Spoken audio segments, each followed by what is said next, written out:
Okay, it's glove discussion time. You can not have just one pair of gloves that will do everything. These are just some of my gloves. I have rain gloves permanently with my rain suit on both of my other bikes. But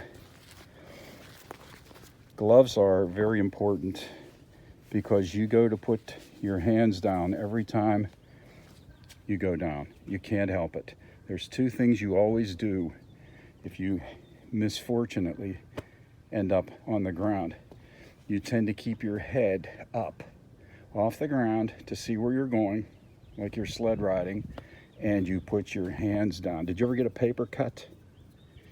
Well, imagine getting gravel ground into your hand because I had a glove snap on this hand.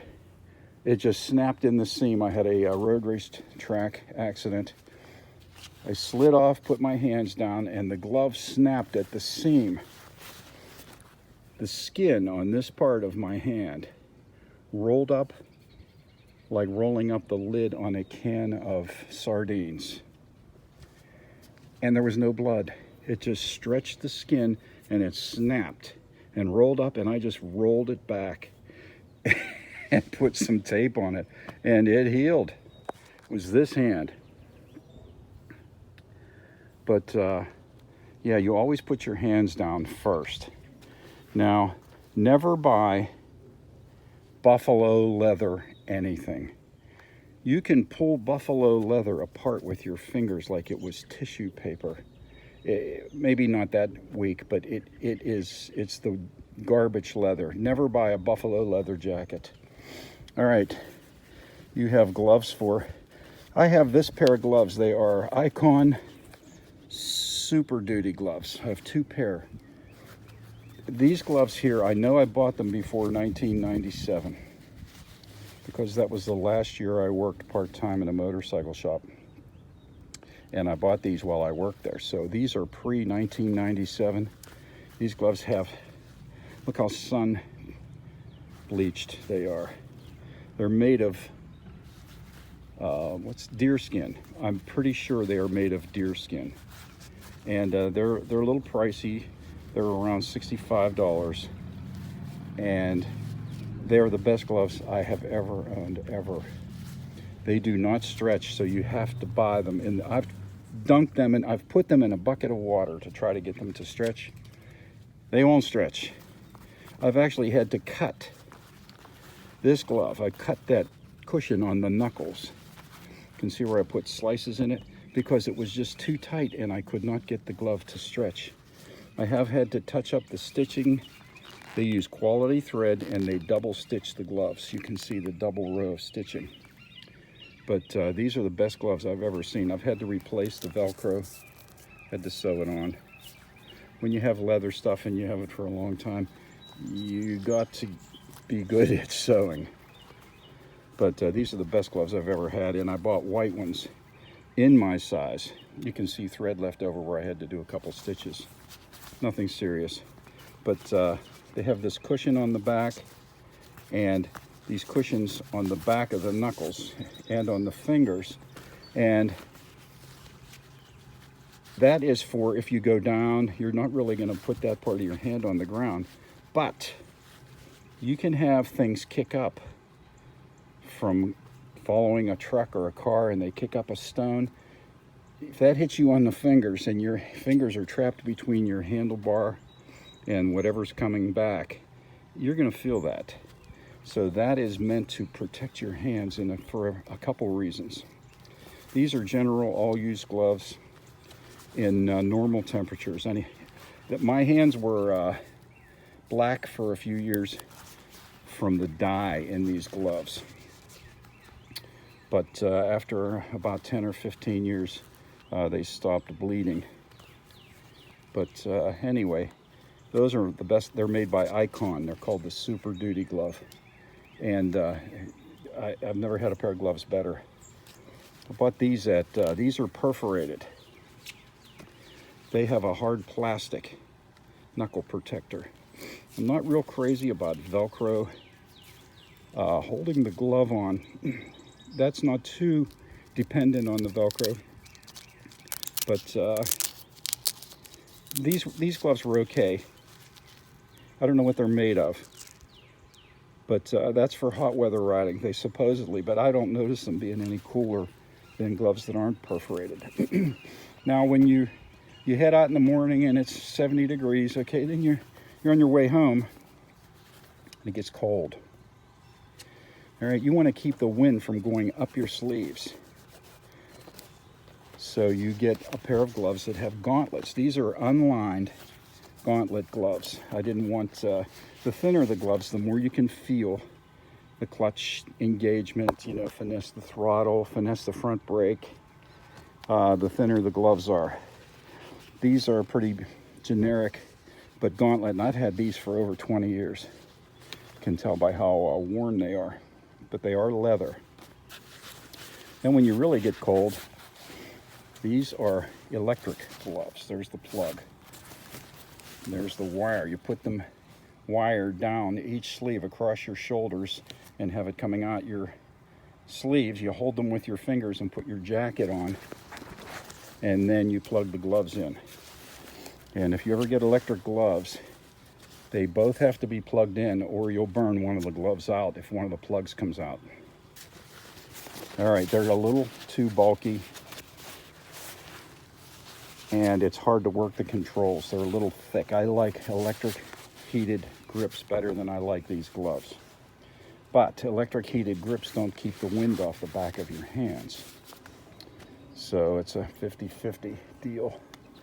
All right, these are just a pair of old winter gloves that my wife wore for years.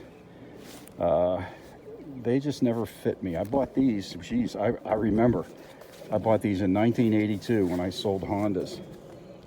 I bought these the day a buddy of mine bought a Honda CX500 Turbo from me. I was a salesman at that Honda shop. But I've had these gloves since 1982. Okay. These gloves are generic.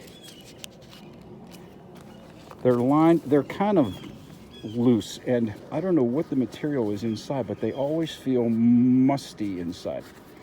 They have a wiper on the finger. I think they may be for rain use. They have plastic, a hard plastic guard on the back. They got some knuckle protection. They're pretty good for the cold weather, but they don't breathe. That's why they get musty inside, like that material there. That's why I don't like 6-inch boots with that material. They don't breathe. So I've gone all the way around. Some gloves have studs. Okay, these are non-lined, studded gloves. This would be for hot weather, when the temperature drops and I don't want to have wind going up my sleeves anymore. So I would head out on a Saturday morning, 6 o'clock, and I don't plan on getting home till around 10 o'clock at night. I would start out with these gloves, and I'd probably end up finishing the ride with these gloves. Okay, that's when you buy gloves, you only want to use lemon pledge on them. I once bought a Vanson jacket, which are among the best. They're made in Massachusetts, I believe. And that jacket was expensive. It was over $700. It may have been $800. But it came with one instruction in the sleeve, in the pocket. It said, the only thing you use on this jacket is lemon pledge. So that's what I do. And I'll put the gloves on, and I will spray this on the gloves while I have them on, and then rub my hands together until I thoroughly disperse the lemon pledge all over the gloves. And that's how you take care of gloves, and that's how you have them for 30, 40 years. All right, that's the gloves. I commuted for over 40 years. I commuted in that suit for a couple 100,000 miles, if not more. That's an Aerostitch suit. I actually got hit from behind at a stop sign while I had that suit on. They claim they're waterproof. They are not windproof. I do not like nylon for stopping the wind. You can still feel the air getting through. But this suit here is, I would go to work in my electrician uniform and unzip the zipper all the way down, step into the right leg, then put the left leg on, pull the zippers up, and then pull the zipper up, and that's it. You just step into it. I could get in and out of that in less than 10 seconds. It is somewhat waterproof. It's got a vent across the back. You open up. If the air can get out, the air can get in to cool you, to carry away perspiration. It even comes with a thermometer, which I tended not to watch because a lot of times I never felt as cold unless I knew what the temperature was, just like when it's hot. I had all my gear on in West Virginia one day, and I knew it was hot, but I didn't feel hot until I saw a bank clock thermometer that told me it was 100 degrees. Then I started suffering. But these suits, when I bought it, they were around $995. A couple, 25 years ago. And look how it's held up. I got hit from behind while riding that, while using that jacket on one of my morning commutes to work. Nice big pockets for storing things. It's got vents. I showed you the back vent. It has pockets for accessing your inside pockets. Under this zipper, you can unzip that and get into your pants pockets. It has reflective materials. That strip there reflects, it lights up. Very good investment, especially if you're a commuter every day. It's got padding in the elbows, shoulders, knees. I hit the ground with that on. Knocked me out of work for 9 months. Best paid vacation for 9 months of my life. I actually could have gone back to work a week later, but the company doctor wouldn't let me come back until my own doctor signed off to let me come back and lift 50 pounds. I was an electrician, so I had to climb ladders. And the company doctor said, no, you can't come back. And the orthopedic surgeons were going to cut me open and fix me up.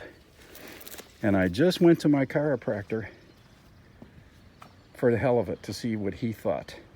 After about 2 months of therapy and orthopedic surgeons, the chiropractor looked at me. He said, do you mind if I put your shoulder back in place? He fixed it in 1 second. Okay, on cold mornings, here's my Witter electric vest with a heated collar. That is wonderful. I can't tell you how nice it is to have a heated collar.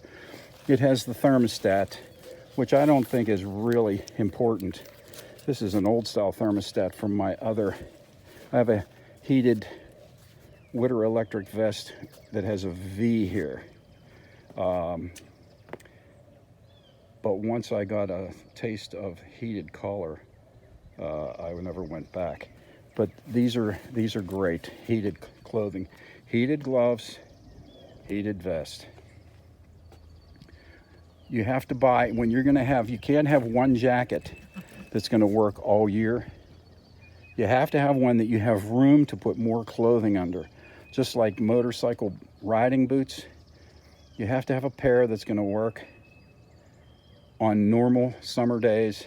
Then you have to have a pair that you can put 2 pairs of socks in. So I buy my boots in size 11, and then I buy them in size 12, both. One for hot weather, one for cold weather. Okay, so I would ride to work with this suit on in the morning when it would be in the 30s or 40s. And so the temperature goes up into the 70s or 80s in the afternoons. It never went from 30s to 80s, but I would put this in my saddlebag for the ride home. They call these mesh jackets. They have padding in the elbows, in the shoulders, up the spine, and that's for the ride home. Okay, now for different styles of bikes. If you're riding a sport bike, you're sitting leaning forward. That's going to give you a gap between your belt and your jeans, your jacket. So you have to have a longer jacket, about this much longer, for riding a sport bike.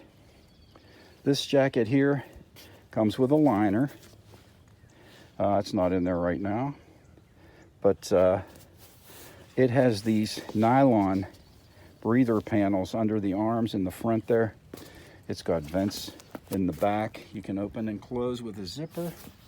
It's got underarm vents. This is for general 70, 65, 75, up to about, however hot you want to put up with. That's a good all-around jacket for riding a sport bike. It has zip openings on the sleeves. That's for when it gets hot and you want the air to go up your sleeves to carry the heat away. And on the other hand, you might want to close them and put on a gauntlet glove to keep the wind from going up your sleeves when it gets cold on your way home at night. Okay, I also like the white that reflects the heat. This lights up in the headlights, so does this. You can never be too conspicuous, but this white reflects a lot of heat and it doesn't get as hot. If you want to test that, walk on black asphalt in your bare feet and have something white beside it. You can stand on the white even if it's 90 degrees out, but if it's 80 degrees and it's been in the sun all day, that black will burn the bottoms of your feet. All right, here's a typical biker style jacket. I don't like the image, but it's hard to dispute the functionality of that jacket. It closes around the waist. It has a longer skirt in the back to keep the wind from going up your back. It zips all the way up. It has that nice closure in the front for keeping the wind from going through your zipper and getting to you, which this also has. There's that zipper guard. They even have it on this, but this is a hot weather jacket. I don't know why they did that. And even my Aerostitch suit has a zipper to keep the wind from going through your zipper. When it's an 80-degree day out and you're riding and you're doing 55 miles an hour, the temperature to your body is 55 degrees. So imagine what the wind chill is to your body if the temperature is 55 degrees and you're doing 55 miles an hour. The temperature of your body's in the 30s. So you have to be able to stop the wind. Nothing stops the wind like leather. And these jackets have pockets for your hands, hand warmer pockets, and then they have some storage pockets. Now this has a full-time sewn in liner that can't be removed. And that's not as hot as you would think on a hot day. It's not bad. I don't like the image of that jacket, but you can't fault the design. That is probably the best all-around design jacket. All right, here is a jacket for sitting sort of upright. I will wear this on like my venture, had a Pacific Coast, whatever. When you're sitting not really leaning far forward, it's not as long in the back. So if you have a jacket that comes down to here and you have a bike that you're sitting straight up, that tends to bunch up. I do like that it has the adjustable guard or the adjustable waistband with a kidney belt. Why do you need a kidney belt? To keep your kidneys from getting cold. That's what it does. It doesn't hold them still. but it has infinitely adjustable, which I like. It's got vents in the back. I put these leather tabs on here to be able to grip the zipper. Those zipper tabs get into these flaps, and then when you have gloves on, you can't reach them. I put these all on with glue. I just cut strips of leather and glued them together. That's why they look a little hokey. But anyway, this jacket has a removable full-length liner. It comes all the way down. That is nicer. This also has vents on the sleeves for when you take the liner out. Remember, this jacket doesn't have any vents, front or rear, and it does not have a removable liner. And this jacket has a liner and vents, but the liner in this one is just a vest. No lining down the sleeves. Oh, there's the liner. I stuffed them in the sleeves. There it is. It's just a vest. It's not, I don't think that's enough. You may have to carry a sweatshirt or something for when the temperature is going to go down below 60 degrees for the ride home, especially if you're going to be using the interstates. So, to care for these jackets, Lemon Pledge. That's all you want to use on these jackets. Anyway, and if you get mildew on jackets, I have a pair of gloves here I can demonstrate. I took my jackets out last year, and some of them, especially my leather pants, I keep them in my garage. I have 14 jackets. But I had mildew starting on my leather. I don't know why the leather is a great place for mildew to take up residence. But if you mix a little bit of lemon juice with warm water and wipe the leather, the mildew disappears in an instant. I was trying different scrubs, different, like even Lemon Pledge, and rubbing, and I couldn't get the mildew to go away. Then I saw that on YouTube. Use a little bit of lemon juice and water, and it makes mildew on leather. I mean, it disappears instantly. So that's why I didn't clean these up. I wanted to show you in the video. Anyway, that's, you can't have just one jacket. You have to have them for hot weather. You have to have them for cold weather. You have to have them for days when you start out and it's cold. And then you have to switch over to a vented jacket. I myself never ride without a jacket and gloves. I have seen road rash. A buddy of mine went down on the street, and he had to get skin grafts done to his leg. And he said that is the most painful thing he ever endured in his life, was having skin grafts done. So, and I also wear, I should have brought them out, I wear Kevlar jeans. The brand I bought were called Dragon jeans, D-R-A-G-G-I-N. They have a big patch about as big as the red area on this of Kevlar in the knees, and a big patch on the butt of Kevlar, because a pair of Levi's, I think Motorcyclist magazine did a test, a demonstration, and they showed that a pair of jeans sliding on asphalt or concrete, they are breached in less than 4 feet in a get-off. It's not going to protect you at all. Not for long anyway. But Kevlar jeans, that's what I have, 4 pair of those. And that's what I use. I always wear everything. Boots, up over the shins, up over the ankles, for all different temperatures. And I'll wear my Kevlar jeans. Then I wear a leather jacket or a mesh jacket. And you have to have 2 or 3 different pairs of gloves and watch the weather.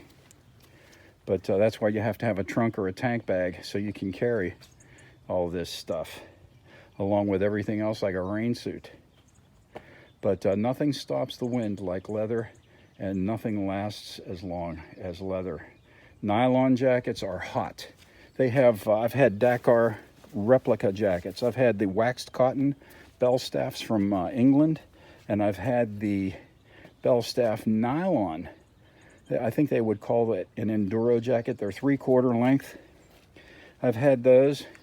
I don't care how many vents you put on them. They are hot. They are never cool. I do not like nylon, and when it's cold, it doesn't stop the wind. You can feel it going right through the jacket. So that's my 2 cents on jackets and gloves. See you out there.